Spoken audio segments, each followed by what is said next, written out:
Hello viewers, আসসালামু আলাইকুম। আশা করি সবাই ভালো আছেন। আমি আলহামদুলিল্লাহ ভালো আছি। আজকে ফাইনালি চলে আসলাম আমাদের টাঙ্গাইলের মির্জাপুর থানায়। আর কেন আসলাম কারণটা আপনারা একটু পরে বুঝতে পারবেন।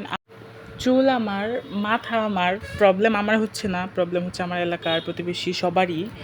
আমার চুল কেন এত বড়, চুল কেন রাখছি, ছেলে হয়েও এত চুল বড় কেন, অনেক প্রশ্ন। তো হচ্ছে এত কথা না বলি, আজকে ফাইনালি আমার চুলগুলো কেটে ফেলবো। আমি বসে পড়লাম সেলুনে। তারপর ভাইয়াটা হচ্ছে আমার মাথায় কিছু ক্লিপ লাগাইলো, বাট ক্লিপে হবে না। আমি বললাম ক্লিপ খুলে একটা গার্ডার বা একটা রাবার লাগান। পরে হচ্ছে ক্লিপটা খুলতেছিল, বললাম যে আমি লাগাই দেই। উনি বলছে না পারবো আমি। পরে উনি লাগাইলো। তারপর ভাইয়াটা বারবার বলতেছিল আমাকে ভিডিওতে নিয়েন না, ভিডিওতে নিয়েন না, বা হচ্ছে আপনি কি টিকটক করেন নাকি বা ব্লগ করেন নাকি, এগুলো অনেক প্রশ্ন করতেছিল। পরে হচ্ছে আমি বললাম না ওরকম কিছু না, এমনি একটা ভিডিও করতেছি। পরে ভাইয়া কাজ শুরু করলো। প্রথমে এক পাশে কাটলো, তারপরে আরেক পাশে কাটলো, দুই সাইডে কাটার পরে আমি একটু ক্যামেরার সামনে ভাব নিতেছি। তারপরে ফাইনালি আমার উপরের বড় চুলগুলো কেটে ফেলবে। উনি বলতেছে কতটুকু ছোটো করবেন, কতটুকু ছোটো করবেন। তারপর উনি ধরে বলতেছে কাটবো। পরে বললাম হ্যাঁ কেটে ফেলাম। পরে হচ্ছে আস্তে আস্তে বড় চুলগুলো কেটে ফেললো। মুখে হাসি থাকলেও মনটা অনেক খারাপ ছিল, বাট কিছু করার নাই। ফ্যামিলি প্রবলেম, ফ্যামিলির জন্য বা হচ্ছে অনেক মানুষের অনেক বিরক্তর জন্য কেটে ফেললাম, চুলগুলো ছোটো করে ফেললাম। ছেলে মানুষ এত বড় চুল, অনেক প্রশ্ন করতে হয়। তাকে তো কথা না বলি, এগুলো বাদ। তারপরে হচ্ছে এক সাইডে আবার মানে মাঝখান থেকে নামায়, তারপরে এক পাশে হচ্ছে ছোটো করে দিল, তারপরে আরেক পাশে নামায় আবার ছোটো করে দিল। তারপর ভাইয়াটা এইভাবেই চারপাশে ছোটো করতেছিল। তারপর বলতেছিল যে হচ্ছে এত ছোটো করলে ভালো লাগবে না।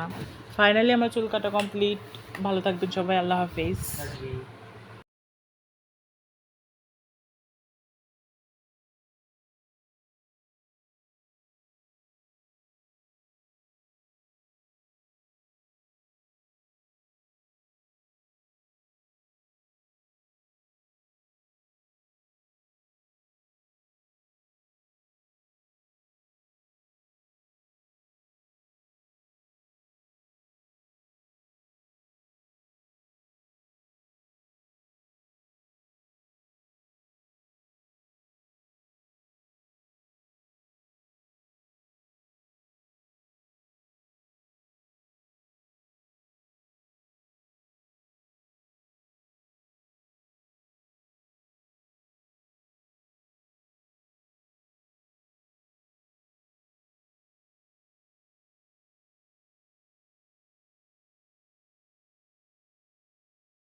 তারপর উনি আমার মুখটা সুন্দর করে ম্যাসেজ করে দিতেছিল, একটা জেল নাকি যেন লাগাই দিল, লাগাইয়া তারপর হচ্ছে আমার চুলগুলো কাটা শেষ অবশেষে।